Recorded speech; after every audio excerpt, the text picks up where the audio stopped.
Hello दोस्तों, कैसे हो आप लोग। स्वागत है आपका मेरे चैनल देहाती सिस्टर में।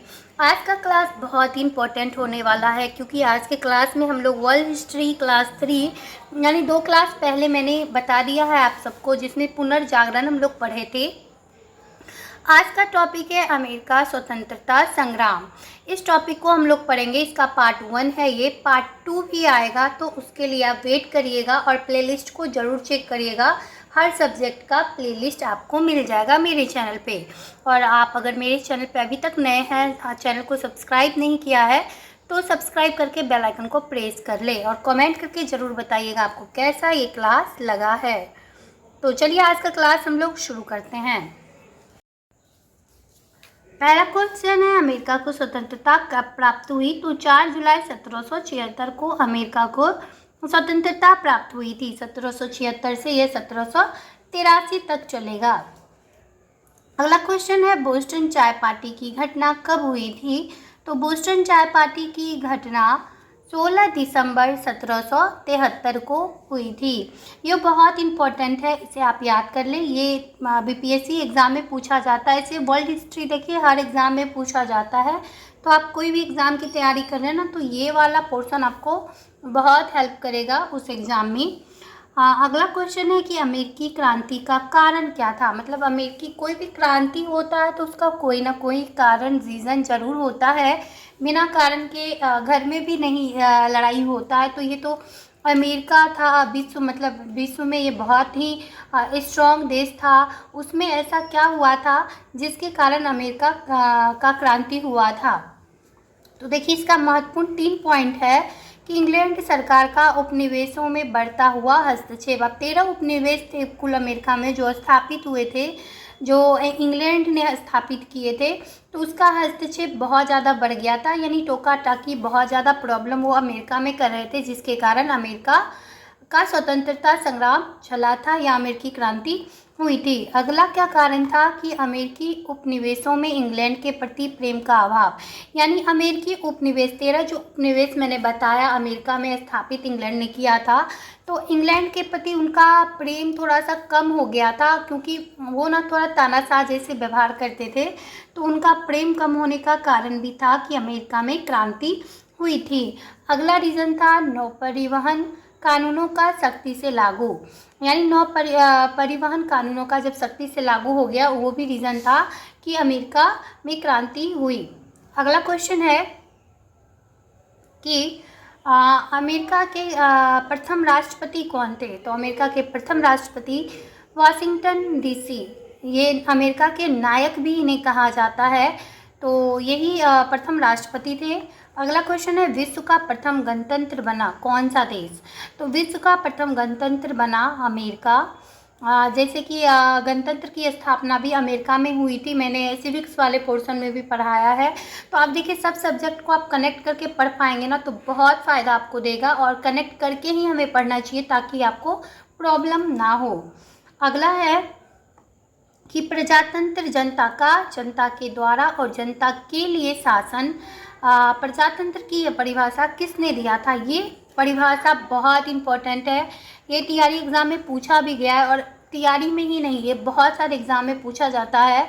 तो ये कथन जो था अब्राहम लिंकन का था। उन्होंने बोला था जनता के द्वारा और जनता के लिए शासन। अब्राहम लिंकन ने कहा था। अब्राहम लिंकन का संबंध किससे था। तो अब्राहम लिंकन का संबंध था रिपब्लिकन पार्टी से। उनका संबंध रिपब्लिकन पार्टी से था। अगला क्वेश्चन है, दास प्रथा को समाप्त किसने किया था। तो दास प्रथा की समाप्ति की थी अब्राहम लिंकन ने। बहुत इंपॉर्टेंट क्वेश्चन है, इसीलिए मैं इसे 2 पार्ट में लाऊंगी या 3 पार्ट में कोशिश करूंगी लाने के लिए, क्योंकि एक पार्ट में मैं दूंगी ना आप सब बोर हो जाएंगे, बस नोट्स बनाते रह जाएंगे। तो पार्ट वाइज जैसे कोई भी क्लास आ रहा है ना, तो उसको आप उसी टाइम पे याद करें, ताकि आपको अगला पार्ट जब आए ना तो बहुत चीज़ रिलेटेड होता है, तो वो आपको समझ में आएगा क्लास में। धीरे धीरे आप देखेंगे आपका नॉलेज बहुत आगे तक बढ़ गया है। अगला है, अमेरिकी स्वतंत्रता संग्राम की समाप्ति कब हुई थी। तो अमेरिकी स्वतंत्रता संग्राम की समाप्ति मैंने बताया था 1783 में पेरिस की संधि में हुआ था। पेरिस की संधि के द्वारा हुआ था अमेरिकी स्वतंत्रता संग्राम की समाप्ति। अगला क्वेश्चन है, कानून केवल बंदूक की नली द्वारा ही लागू किया जा सकता है। यानी कानून जो होगा ना, कोई भी नियम कानून, उसे ना बंदूक के दम पे हम लोग उसको लागू कर सकते हैं। इनका कहना यही था। ये कथन किसका था ये पूछा है, तो ये कथन था H.W. नेल्सन का। H.W. एल्सन का, यानी विल्सन भी बहुत जगह होता है। अगला क्वेश्चन है, या तो मुझे स्वतंत्रता दो या मृत्यु दो। मतलब किसने ऐसा कथन कहा था कि या तो मुझे स्वतंत्रता दे दो, मतलब मुझे आज़ाद कर दो, या फिर मुझे ना मृत्यु दंड दे दो क्योंकि मुझे नहीं जीना है। तो ये कथन था पैट्रिक हेनरी का। कथन वाला आप बिल्कुल याद रखें, हर कथन वाला इम्पोर्टेंट है क्योंकि ये अभी ना BPSC का फेवरेट बन गया है। कथन वाला वो पूछता ही पूछता है। अगला है क्वेश्चन कि अब देखें, ये ना अमेरिकी क्रांति जब चल रहा था ना, अमेरिकी स्वतंत्रता संग्राम, तभी पैट्रिक हेनरी ने ये नारा दिया था कि या तो मुझे स्वतंत्रता दे दो या तो मुझे मृत्यु दंड दे दो। अगला क्वेश्चन है कि अमेरिका में कुल कितने उपनिवेशवाद थे। जैसे मैंने पहले भी बताया था कि 13 थे। तो आइए पढ़ते हैं इसका आंसर क्या है। 1775 तक अंग्रेजों द्वारा बसाए गए कुल 13 उपनिवेश थे। पहले भी मैंने बताया, इसलिए मेरे बातों को ज़रूर ध्यान दें। साइलेंट म्यूट करके बिल्कुल भी ना लिखें क्योंकि मैं बार बार बोलती हूँ, इसीलिए कि आपको याद हो जाए वो चीज़ यहीं पे। अगला है कि कॉमन सेंस किसकी रचना है। तो कॉमन सेंस रचना है थॉमस पेन की, बहुत इम्पोर्टेंट, VVI। और अगला क्वेश्चन है कि पेरिस की संधि कब हुई थी। तो पेरिस की संधि 3 सितंबर 1783 को ही हुई थी। आप देखिए, अगर चैनल को अभी भी सब्सक्राइब नहीं किया तो ज़रूर कर लें क्योंकि बहुत हेल्पफुल होने वाला है ये। और मुझे लगता है एग्ज़ाम तक आप सबके लिए मैं कुछ और भी बेहतर कर पाऊँगी। तो अगर सब्सक्राइब रहेगा तो कभी भी मैं कुछ भी करूँगी अपने चैनल पे एक्स्ट्रा, मतलब आप सबके लिए। जैसे NCERT में सोच रही हूँ कि सीरीज़ चलाऊँ, NCERT का बुक से मैं क्वेश्चन निकाल के आप सबके लिए फ़िल्टर, मतलब उस टाइप का करके मैं क्लास लाऊँ, तो वो भी मैं जल्दी ही आगे करूँगी। तो आप लोग ज़रूर चैनल को सब्सक्राइब कर लें। अगला क्वेश्चन है कि अमेरिकी क्रांति परिणाम थी, मतलब अमेरिकी जो क्रांति हुई थी वो किस चीज़ का परिणाम थी। तो इसका क्वेश्चन आप ध्यान से सुनिएगा। ये आर्थिक, मतलब जो आर्थिक हम लोग का मतलब दशा होता है उसका परिणाम था। राजनीतिक, मतलब राजनीति का भी परिणाम था। सामाजिक, मतलब समाज के लोगों के कारण भी ये हुआ था। और धार्मिक भी, मतलब अनेक शक्तियों का। यानी कुल मिलाकर ये अमेरिकी क्रांति जो था ना, वो सारा का कॉम्बो था। मतलब ऐसे भी कोई भी क्रांति होता है ना, तो आप सोचें, एक कारण नहीं होता है क्रांति होने का और अचानक से क्रांति नहीं होता है। जब तक कि समाज को ना बदलना हो, आर्थिक दशा को ना बदलना हो और धार्मिक कुछ मतलब प्रॉब्लम नहीं हुआ हो, तब तक क्रांति नहीं होता है कहीं भी। आप रियल लाइफ से इसको कनेक्ट करके देखें कि घर में अगर क्रांति होता है, कुछ भी लड़ाई झगड़ा होता है, तो कुछ ना कुछ उसका कारण होता है। बिना कारण के कुछ नहीं होता है। तो क्या कारण होता है आप ही बताएं। या तो आर्थिक कारण होता है या फिर राजनीतिक, मतलब कोई चाल वाल चलता है वो कारण होता है, या सामाजिक कुछ मतभेद होता है, या फिर धर्म के कारण भी क्रांति होता है। तो सेम वही प्रॉब्लम किसी भी क्रांति के साथ होता है। ये कॉमन सेंस की बात है, आप लोग इसको इस टाइप से कनेक्ट करके पढ़ें। मैं तो ऐसे ही कनेक्ट करती थी खुद के लाइफ से। और अमेरिका क्रांति का परिणाम थी कि यह मुख्यतः ग्रेट ब्रिटेन व उपनिवेशों के बीच आर्थिक हितों का संघर्ष थी। जैसा कि मैंने बताया था, इंग्लैंड और उपनिवेश के बीच जो प्रॉब्लम चल रहा था ना, उसके कारण भी ये क्रांति हुई थी, उसके कारण भी। तो अगला क्वेश्चन है कि उपनिवेश शासन को नियंत्रित करता था। यानी 13 जो उपनिवेश थे अमेरिका में, उसको नियंत्रित कौन करता था।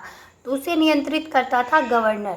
अगला क्वेश्चन है, शुगर एक्ट क्या था। मतलब शुगर एक्ट से आप क्या समझते हैं। तो इंग्लैंड के अतिरिक्त अन्य देशों से अपने विदेशी रम का आयात बंद कर देना, यही शुगर एक्ट था। और दूसरा था कि सिरे पर आयात कर बढ़ा देना, यानी सिरे पर जो आयात कर बढ़ता था उसे ही शुगर एक्ट बोलते थे हम लोग। अगला क्वेश्चन है, अमेरिका के स्वतंत्रता संग्राम का पहला संघर्ष कहाँ हुआ था और कब हुआ था। आप दोनों चीज़ इसमें ऐड कर ले, मतलब कहाँ हुआ था और कब हुआ था। तो अमेरिका स्वतंत्रता संग्राम सबसे पहले लेक्सिंगटन में हुआ था 18 अप्रैल 1775 को। डेट भी आई है, जगह भी आई है, आप इसे बहुत अच्छे से याद कर लें। अगला क्वेश्चन है, अमेरिकी स्वतंत्रता संग्राम का अंत कैसे हुआ था? तो अमेरिकी स्वतंत्रता संग्राम का अंत पेरिस की संधि के द्वारा हुआ था 1783 में।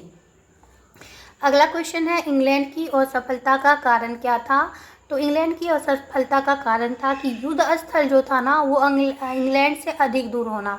यानी कोई भी जगह आपसे दूर होगा ना तो आप कितना दिन युद्ध कर पाएंगे, कितना ही आप सफल हो पाएंगे, क्योंकि दूर होने से राशन पानी हर चीज़ का प्रॉब्लम हो जाता है, वहाँ पर पहुँचना, यातायात, हर चीज़ मुहैया ना होना। तो कितना दिन वहाँ के सैनिक भूखे प्यासे लड़ते या फिर परेशानी को झेल कर लड़ते। तो ये कारण किसी भी युद्ध के असफलता होने का कारण हो सकता है। तो वही इंग्लैंड की असफलता का कारण था कि युद्ध स्थल का इंग्लैंड से अत्यधिक दूर होना।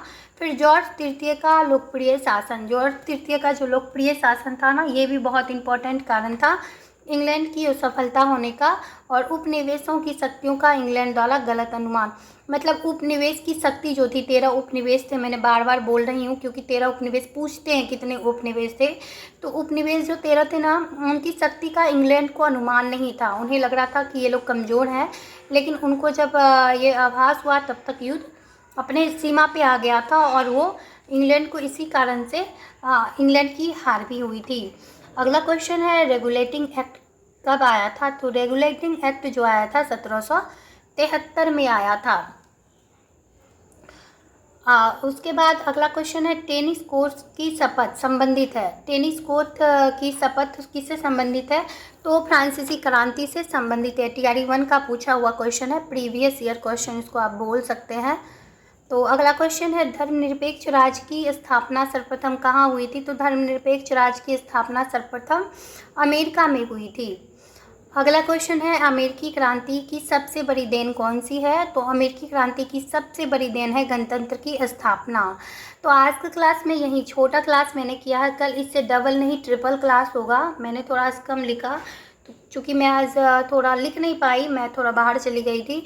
तो कल का क्लास अगर मैं वर्ल्ड वाला लाऊंगी इसका पार्ट 2, तो पार्ट 2 मुझे लगता है वो 30 मिनट से ऊपर का क्लास होगा और मैं पार्ट 2 में सबको अमेरिकी क्रांति को पूरा ही ख़त्म कर दूंगी, क्योंकि पार्ट 3 मैं नहीं लाऊंगी, इसका 2 पार्ट सबका ठीक रहेगा।